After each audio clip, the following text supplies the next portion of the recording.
Ahí vemos a la profesora María y al profesor Elmer cruzando. En serio, esto está bien serio, señores.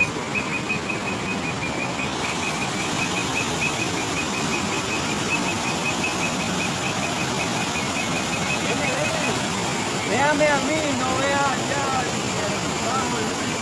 allá. El camino que lleva a Belén. Allá vemos a otra unidad de profesores.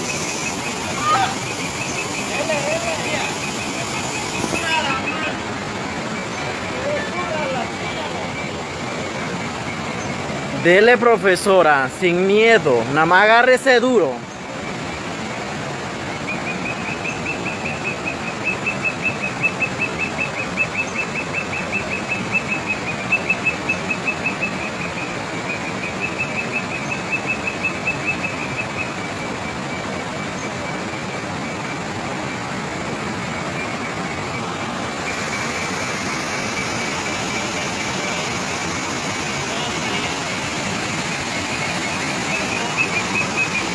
Este es el río Cremante, Puente Cremante.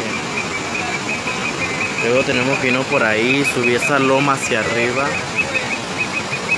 y luego bajar.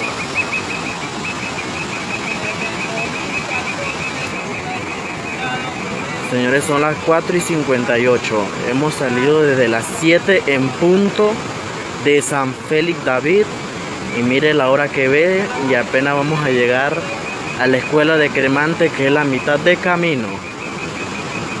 Dormimos, descansamos y a mañana se sigue, que sería todo el día para llegar a la escuela a la que se me ha otorgado emprender mi clase, que es la escuela de Divote.